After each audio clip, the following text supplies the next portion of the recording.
Welcome to my channel. তোমরা যারা আজকে ঢাকা বোর্ডে বিজ্ঞান পরীক্ষা দিয়েছো, তো চলো তোমাদের এমসিকিউ গুলো একটু সলভ করে দেখি আমরা। এক, পাকস্থলীর অ্যাসিডিটি দূর করতে নিচের কোনটি ব্যবহৃত হয়? সেটা হবে আমাদের ঘ MgOH2। দুই, তড়িৎ উৎপাদন ও সরবরাহের মধ্যপথে বিদ্যুতের অপচয়কে কি বলে? সেটা হবে ঘ সিস্টেম লস। তিন, নিচের কোনটি প্লেগ্রা রোগের উপসর্গ? সেটা হবে ঘ ত্বকে প্রদাহ হওয়া। চার, ধমনী, সেটা হবে ক প্রাচীর পুরু। ৫, কোনটিতে ডিএনএ থাকে? সেটা হবে ক শ্বেত রক্তকোষে। ৬, একটু উদ্দীপক দেওয়া আছে, এটার উত্তর হবে গ ৭.৫। সাথে উত্তর হবে আমাদের ১ এবং ২, শক্তির রূপান্তর করেছে এবং বেশি উজ্জ্বল আলো দেবে। ৮, উত্তর হবে ক লবণ ও পানি। ৯, সূর্য থেকে প্রাপ্ত আলো ও তাপ কোন বলের কারণে তৈরি হয়? সেটা হবে আমাদের ঘ সবল নিউক্লিয় বল।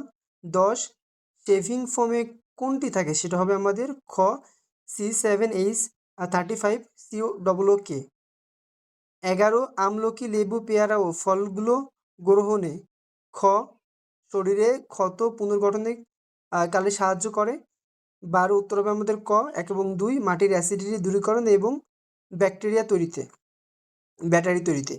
১৩, উত্তর হবে আমাদের ক মঙ্গল গ্রহ সূর্যকে কেন্দ্র করে ঘোরে। ১৪, ক্রিয়া প্রতিক্রিয়ার বল সবসময় দুটি ভিন্ন বস্তুর মধ্যে ক্রিয়া করে, সেটা হবে আমাদের নিউটনের তৃতীয় সূত্র। গ ১৫, নিচের কোনটি সুষম খাদ্য পিরামিডের শীর্ষ স্তরের উপাদান? সেটা হবে আমাদের ক মাখন। এরপরে দেখো আমাদের ১৬, জলজ প্রাণী বেঁচে থাকার জন্য ৫ লিটার পানিতে কত মিলিগ্রাম অক্সিজেন থাকে? সেটা হবে আমাদের ক ২৫।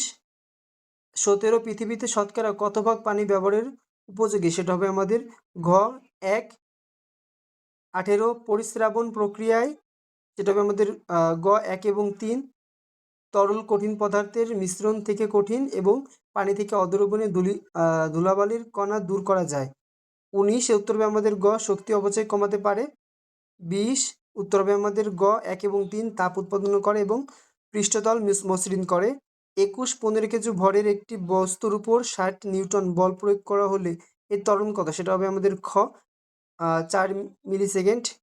২২, উত্তর হবে আমাদের ক ১ এবং ২, প্রতিটি বাতি সামনে ভোল্টেজ পাবে এবং সকল বাতি তাদের ক্ষমতা অনুসারে উজ্জ্বলভাবে জ্বলবে। ২৩, পানি কি ধরনের যৌগ? সেটা হবে ক নিরপেক্ষ।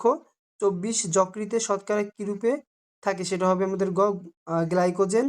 ২৫, রাতুলের ওজন ৪৮ কেজি এবং উচ্চতা এত কেজি হলে বিএমআই কত? সেটা হবে আমাদের ঘ ২১.৩৩। ২৬, উত্তর হবে আমাদের খ ৪ সেলসিয়াস তাপমাত্রার ঘনত্ব সবচেয়ে বেশি।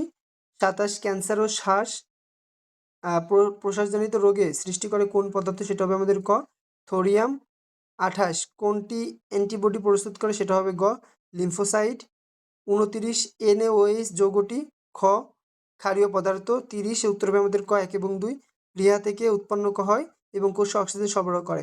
তো প্রিয় শিক্ষার্থী বন্ধুরা, তোমরা তোমাদের কয়টি এমসিকিউ হলো সেটি কমেন্ট বক্সে জানাও এবং চ্যানেলটি সাবস্ক্রাইব করে রাখো পরবর্তী যে কোনো ভিডিও পাওয়ার জন্য।